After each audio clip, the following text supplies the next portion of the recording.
Hey, Ephraim, are you practicing some demonic voices in the other room? Uh, no, I'm practicing the flute. Honestly, with how you play, I won't be surprised, but we might have a demon. Oh, okay, that's And a very good sign. exciting. Did your flute bring it? Why do you blame me for everything? Because Rue's not here. Uh, You and I are normally the ones here. all right. And plus, you do get into trouble quite a lot. Yeah, okay. But do you happen to know anyone who might know how to deal with the demon? Like an exorcist. Exorcist, just someone who has experience with demons. Uh, Can we pull someone in who has experience with demons? I mean, go for it. All right. Let's see. Exterminatus, no. Illuminati, no. All right. This one seems like he has some experience. And hello there. And someone forgot. Oh, hello. Hello. This is strangely not smelling of fire and brimstone. No, we recently cleaned. This is also not where I was just at. I didn't. Did I get transported? Uh, Oh. yeah, you can blame Ashura for that. Ashura is to blame for most problems. Oh, Excuse you. Anyway, my name is Earthrim. Ephraim. And I'm the apparently troublemaker, Shura. Well met, the both of you. I'm Daniel. Apologies for catching me in this particular state of affairs. I'm usually slightly more prepared to meet new people. Oh, no, no. I apologize. I brought you in without warning. Perfectly all right. I suppose I should get used to that after all. But to answer your question, yes and no. You're actually here through your dreamscape. Oh, I'm asleep. Oh, good. I would hate for my wife to be upset that I was missing. So, is that your pajamas? Well, it's at the very least comfortable. I may have forgotten to change out of clothes that I was using to farm. And we keep a farm plot on the ship we're using to travel. So I tend it as a matter of relaxation. I've always wondered about this. Why do humans love farming so much? I mean, You always see them like out in the fields doing farm stuff. something about growth, I suppose. Hmm. Bringing new life, even if it's only a plant. So may I ask why I was called here through my you said dreams? Yes, I believe we might have a small demon problem. I understand that you have a bit of experience with that, correct? I would hope so. Just a little. I didn't know if you might be able to assist us. It might be Abrams' flute, it might be his playing, I don't know. He does a mad demonic being upon occasion. Hmm. Well, at the very least, I don't sense anything familiar, so I highly doubt it's anyone I would know. But I can certainly try and, before I find my way back to my regular dreams, I suppose, find a way to clean house, I suppose. That'd be nice. Yes, that'd be extremely nice of you. By the way, we are the Delegation of Dreamers. Oh, my sister mentioned you. Oh, Sister? Yes, Opal. ah, Oh. We loved having her here. I honestly only vaguely believed what she was saying. I kind of brushed it off as dreaming, which I suppose now makes much more sense, doesn't it? yeah. I mean, that's the funny thing about dreams. You don't believe in them until you're in them. Well, I suppose I could be accused of living the dream in some cases, Hmm. though I would, of course, humbly disagree. But I suppose here we are now. That's funny because Ashura says that he's living the nightmare. Oh, around you two, how can I not? It seems like you certainly have a very strong bond between the two of you, the jokes you throw back and forth. Are you family, perchance? Uh, Help me. I mean, sort of. Not related. No, he, Well, I mean, family doesn't have to be related. Yeah. I myself am mostly amongst chosen family these days. I don't have much of the other kind left, actually. What happened to your family? Well, it's a bit of a long story. I don't know if you'd care to hear it. well, we're one to keep stories ourselves, so we'd be more than happy to hear it. Well, in that case, You can have some tea and cookies for your stories. oh, that's very gracious of you. Thank you. I'm a great fan of tea myself. I was introduced to it by another one of my sisters, and I've been a fan ever since. Quite good actually. Wow, Jeremy was quick with that tea. I didn't even see him come in. Sneaky little bastard. Maybe he's motivated by the aforementioned possibility of demons. Possibly keeping him on his toes. Hmm. Or talons, claws, I don't know. Whatever one uses to stand, one should keep on them. So where do you come from? Well, Originally, I come from a small fishing village on the western coast of my home of Gotha. It's called Pelburn. It's not much of a town, but it has its charm. Not much happens there, I can assure you. The most exciting thing that usually happens there is when the fishing trips come back to town after like a week-long foray. Usually that's the big event is when the boats sail in back over the horizon. Gosh, I can remember when I was a child, my sisters and I would sneak out in the early hours of the morning before the sun snuck over the horizon. We'd sit on one of the local roofs in town and we'd have found a way to procure some of local meat pies and sit up on the roof with basically what was a hot meal. The first and only hot meal of the day. Well, not only. Mother would probably have something done by the time we got home, but it was the first one. We'd sit up there and watch the ships come in that day, and then scurry on back home to get done with our morning chores. You know, the life of a farmer. Do you have more sisters than Opal? I used to. Obviously, I have the rest of the Shades now, my chosen family, but when I was a child, I used to have my two sisters, Kira and Ophelia. Kira was the elder, and Ophelia younger. It's been a long time. What happened to them? Well, when I was 13, I received a very unfortunate birthright from my father, as it were. And I was possessed by a demon of his creation at the tender age of 13 and awoke in my home surrounded by. I won't go into too many details, but let's just say there were no survivors. So you were the cause of some persons dying, or what happened? My mother and my sisters were, unfortunately, because of what happened, killed by my hand. Oh, but it wasn't you doing it. It was the demon. No, it was the demon, and I took many years to come to terms with that. I will admit. But was that your dad's intention? Yes, there was a time when I was not certain, and when I did not know it was his demon. There was a time when I would not have known that that was what he intended. Unfortunately, now I know better. It's truly a tragedy sometimes to know where you come from. I apologize if I can't think of the word. My dad is a shithead too. Yes. Well, needless to say, my father is, for the better, no longer with us. Ah, And while that does not bring about the return of either my mother or my sisters, I am certain they rest better knowing that. Can you tell us a bit more about your sisters? Oh, yes, of course. Well, I think I mentioned that my elder sister's name was Kira. The braver one of us of the trio, to be honest with you. I was a very shy child, and to be honest, in a lot of ways, I think my sister Ophelia, my younger sister, was not necessarily shy. I don't think she saw the world in the same way the rest of us did. To some of us, it was just we were growing up. I don't think we were truly appreciated the lessons we were learning at the time. Honesty, integrity, loyalty, commitment. The things you learn in small towns with mostly farming communities. Everybody's held accountable for everything you do, sort of thing. But my older sister, she took on much more accountability than she needed to. And she would deal with local bullies when there were other bullies and children. My gods, one time I can even remember her chasing off wolves with sticks. She was truly, truly amazing. I still miss her. I am being held accountable for things I haven't done. Well, that doesn't seem right, does it? I think you should sternly wag your finger in that direction and have a discussion about how it makes you feel. Yeah, I will. Don't you wag that finger at me. I know the horrors you've committed. Was there a reason for your father wanting to kill your mother and sisters? To put it simply, by the time I knew him properly, not the man I thought I knew, he was mad. And not mad in the terms of anger. He had lost his mind most likely several hundred years ago.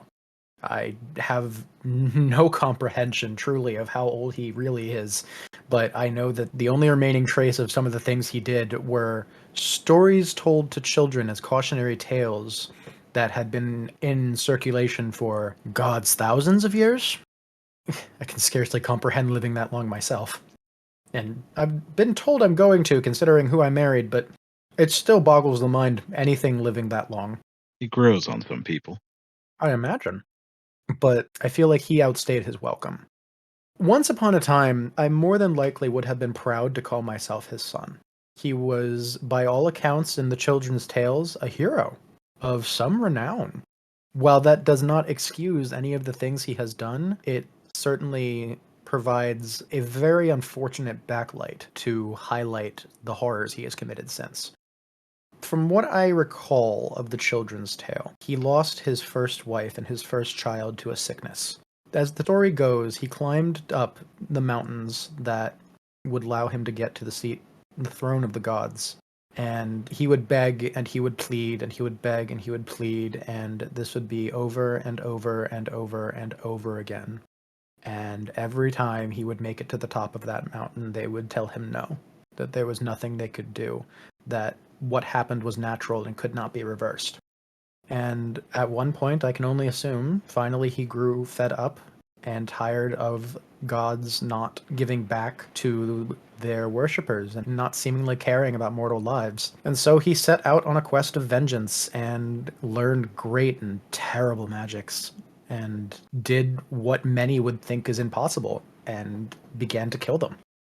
One by one, they would fall before him until eventually only a few were left, and that's where the tale ends and where reality begins. He did kill them. All the tale is true. He took hundreds and nearly 1,000 years, I would assume, because of how he has spoke of it in his maniacal monologues. God, that man could talk.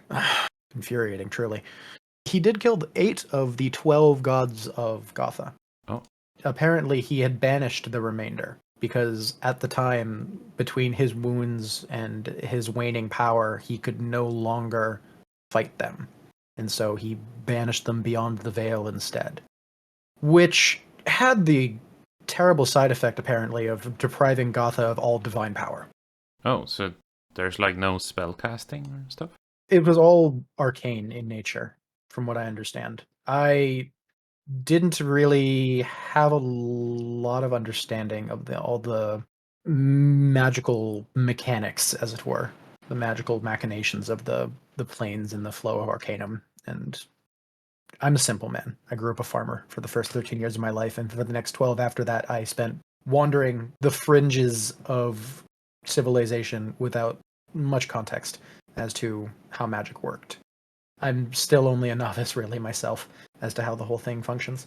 They were banished. He had killed 8 of them and taken their power for his own at that point, which I would have thought a mortal would burn up taking on the power of a god, but he managed to survive taking on 8.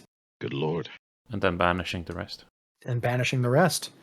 And that was the way it was for apparently thousands of years. And one day, when I was already grown and already a man, I discovered a journal in some interdimensional, interplanar library where I found the logs of his experiments on families and creating children, and how the last entry was the only success, and it mentioned my mother by name. Like naughty stories? No, mostly horror tales. Women exploding in labor. Those who did manage to survive giving birth clawing their eyes out at the sight of what they had done. Oh. The only success tale, apparently, was my mother. And it was because he had made a copy of himself to live with her. So all the other mothers had ugly babies? I mean, I wouldn't know. They were all hundreds of years before I was conceived. Oh, okay. But the important part of the tale is that apparently I was the success story. And that would be why he created the demon in the first place. Both as a way to monitor my progress and to encourage my growth into what he needed me to be. Which is a vessel. All this time, all he had been doing was trying to create a new mortal vessel for his mind, soul, magical power, all of it. That was my only purpose in life, according to him. Well, that's kind of selfish. That's just rude. Extremely. So how did you go about getting rid of him? Well, that actually did take some time. When myself and my family actually had to pass through Gotha at one point, first, to preface this, it had been a couple of years since the last time I had been there. I was taken out of Gotha, luckily, and rehabilitated in a way. The demon had been dealt with in my mind, and I was now able to grow as a person again, rather than survival. Getting rid of him was sort of a problem. I only found out he was alive after I had already deposed both very corrupt kings of the kingdoms of Gotha. And he revealed himself, demanded I go with him, and then revealed who he was and that he had created the demon. I was absolutely shell-shocked. I could barely even think, let alone move at that point. I was literally pulled out of that situation. If my family had not been there in order to help me through it, I think I would have just been taken by him that day. And we would be having a very different discussion right about now. How old were you back then? With the demon or afterwards? When your father told you this? About the same age I am now, actually. It hasn't been that long. Oh, okay. It feels like it's been forever because of pain can make time feel awfully stretched, I think. The more things that happen around you and to you in that period of time, I feel like it takes longer. All in all, I feel like taking care of him was the quickest part of it. It only took a few months. After that encounter, we discovered he had bound himself to the land through the shattered temples of the 4 gods he had not killed but banished. And while we were making a plan to deal with those, he kidnapped my wife. Oh, why would you do that? This guy just has a vendetta against you. I could not tell whether it was to provoke me and thus cause me to act rashly, or whether it was just a way to prove that he was stronger than all of us. I don't know. I could not even begin to assume what that madman was thinking. However, it is what he did, and he then took her mind and that same power that she had used to create the Shades, my family, in the first place, turned it inward on her again and forced her to create a whole new generation of basically guardians and personal slaves for him. And we had to defeat them in order to get each seal and break it. Then, after only that, after all of that, could we finally actually face him. And I'm still not 100% sure to this day how we defeated him. But what is important, I think, at the end of the day is that we did. It was a long and harsh fight. It almost happened so fast. There was fire everywhere. Magical spells being thrown around at high velocities. The clashing of blades against arcane barriers. We were fighting a man who had slain gods, and it was a nightmare. But finally, at the end of it all, with his power drained from him and himself left vulnerable, I finally drove my sword through his chest. His form dissipated, and I can only very much hope that he is gone from all realities and has no afterlife to go to. And the demon inside you, Oh, is that still there? no. It was cleansed and basically magically lobotomized, as far I am told. I was then handed the remains of it as a sword, which at the time was quite horrifying, but it grew on me after a while. It was a very useful tool, up until I snapped it off hilt first in his chest. Oh. So in a sense, he gave you the weapon that killed him. I feel like, while it is ironic in a way, I don't want to attribute any sort of gratefulness to him. Yeah, I don't think that your parents shouldn't automatically deserve your praise. They need to earn it. In truth, I agree. My mother, on the other hand, was a wonderful woman, and I am always grateful for the influence it had on my life. I think that without her influence, sometimes I wonder if looking at that mad man, if without her, that's how I would have turned out. Yeah. But I suppose bygones be bygones now. He's dead, and my sisters and my mother now, I think, rest much more in peace than previous. Speaking of your old family, how did you find your new family? Well, honestly, we met by pure chance. I happened to have been taken in by the same dark carnival they were traveling with at the time, and we met through sheer happenstance. I met the Shades first, my now siblings, and I think it was a rocky relationship at first, not necessarily because I was, at the time, horrifically traumatized as a person. I had just spent the last 12 years basically committing heinous acts in order to live and survive with any sort of, actually, I'd say any sort of, but really there was no quality of life at all. I was barely surviving, as it were. Okay. But It was a matter of happenstance that we came across each other at long last, and they've helped me through a lot of the issues and the anxieties I once had. It's the same actually with my wife, Star. Gods, it was a wonderful meeting. I can still remember it like it were yesterday. I was sitting in what was basically a pillow fort with a bunch of other members of that group at the time. Not the Shades themselves, none of them. I don't think any of them were there. But she entered the 10. Did you make the pillow fort? I was one of the ones who helped make it. We all made it together. It was like a group activity sort of deal. It was very fun. Looking back on it, I remember myself being, God, so painfully awkward. Looking at me now, I can stand tall on my own and project all sorts of confidence. There was a time when it's more likely that you'd find me, hiding behind. Yeah, I would have been transported here and hid behind a rock in the cave, or found myself under the nearest table or chair out of anxiety. Oh. I didn't particularly do well with people at that point because I had spent so much time trying to avoid them for both their and my safety. So it was quite a new experience at that point. I was freshly cleansed of the demon at that point and trying to re-socialize, essentially, in a way. But God's Star walking into that fort, and I still remember that my very first thought was, how could somebody that beautiful look that sad? And I knew in that moment that I wanted to help her be better. And I think that was the first time I had truly actually thought of somebody else's benefit before my own. Must have been refreshing for you. It was. It was very refreshing. And exploring those emotions and getting to know her and becoming more of a human, thanks to her, was probably still the greatest gift she has ever given me.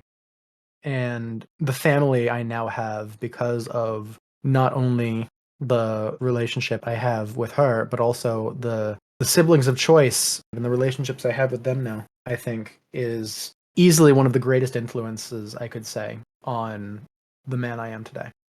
Yeah, wouldn't your father be one of your greatest influences? For better or worse? For better or worse, much of the power I now wield in order to protect and defend does come from who he was and what he wanted me to be. Mhm. So I have to agree with you in a way. I will say that if there could have been anything changed about any of what happened between me and between him, it would be that he had been the man I thought he was. Okay. And you've talked about what your father would want you to be, but what about you? What do you want to be? Oh, hells, if I could be, I would just be a farmer. I would go back to the farm. But I do things now to help reclaim a home for myself and my family. And after that, I think I will get to go back to being a farmer for at least a little while. It'll be nice. That's always been my grand scheme, I'll be honest, is go somewhere and grow things again. I was always good at it. Bit of a green thumb. Green thumb, good in the kitchen. I was made to be a homesteader at the end of the day. No, he doesn't seem to have any green thumbs. Uh, I have green thumbs. Look. I think it's a metaphor. He's not good with metaphors. I've been trying to teach him. He doesn't want to listen. Sometimes language niceties like that do go a bit over my head. I admit I've had my moments and failings. Especially compliments. I'm bad at receiving them. Hmm. So I've been told. But whenever I try to teach him, he either ends up chasing the kobolds or the cat. Oh, you have cats? Yes, I have two. I actually love cats. Such a wonderful thing. I have a pet, actually. Though I don't suppose you can technically call them cats, since it is a displacer beast? Oh, big kitty. You have a displacer beast for a pet? Yes. Midnight chose this life. She willingly warmed up to me and decided that she would accompany me. Where did you find a displacer beast? Or how did you come across them? It was a lucky find during various travels. Somebody had found like some exotic animal emporium of some sort. I don't remember what the merchant was at this point, but they were trying to like basically sell the young of various animals, and the displacer beast was so tiny at the time. It was like a tiny kitten. I couldn't just let them stay there. That's not no. It's a kitten. You take care of kittens. They were not being taken care of. They were malnourished. It's terrible. Oh. Were there multiple? No, there were more than one animal, I think, but it was just the one displacer beast, and I didn't know what a displacer beast was at the time. I'll be completely honest, because I'm not particularly knowledgeable as far as magical creatures or magic. They are quite rare. I thought it was a cat at the time, and I was distressed that there was a malnourished cat, so I took it in and found out later, once they had grown that and started sprouting tentacles, that it was a displacer beast. And then I had to come to terms with that, and then I adapted, luckily, and started taking care of Midnight. Now, a very happy, fully grown displacer beast. It is a lot to handle when she would like attention, I will admit. Ashura's cat seems to be a handful as well. Yeah, they always want attention. Imagine if you had a cat that could also create an innumerable amount illusory duplicates of itself and annoy you that way. It's about the same. I had a barn cat growing up as well. They deal with mice quite effectively. So Opal mentioned that she sort of inherited a tavern. Have you ever been there? Oh, the wonky wand, right? Yeah, I think she said it. I've spent some time with her having drinks there. Yes, it's a lovely establishment. I'm always very happy to see her thriving and flourishing. I try to support my siblings in everything they do. Oh. They would say it's my greatest trait. I would say it's common sense and good family behavior. I'm not very much for the grandstanding of let me make this gesture in order to get more love from a person. I'm very much of this is just what you do for family. What other siblings do you have in the Dark Carnival? Just the shades, really. They were my family. Of course, there is Melancholy, though I suppose I should call him Lucifer now. He's been getting more of his health back together, apparently. But he is my sister's fiance, so I consider him family as well. And we've basically adopted another one, Eshu. The family grows. It's a fascinating time. But we've since moved on from that particular group, simply due to different goals in mind and having to go and reclaim hell, essentially. Apparently, I'm supposed to be king. I don't know how I'm going to deal with that. Wait, you're supposed to be a king? Apparently, I'm going to be once we're done clearing out hell. Again, I don't know how I'm going to deal with that. I keep telling them I'm a farmer by heart and by birth, and they keep telling me, well, you're going to have to learn. And I'm like, I don't know if I will. A king of what? Of hell, apparently. I know. Ah, okay. I'm just as flabbergasted by the idea as you are. Believe me. Can you farm in hell?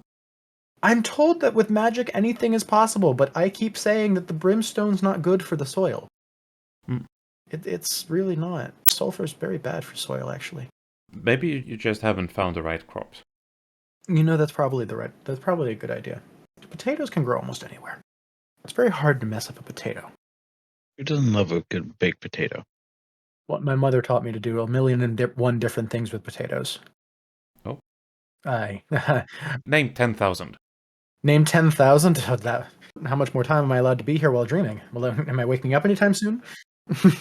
That's why we're keeping it short. Only 10,000, not all million. Well, there's scalloped, there's loaded. You can bake a potato. You can also pan fry potatoes in various herbs and spices and oils and whatever. Butter also works very well.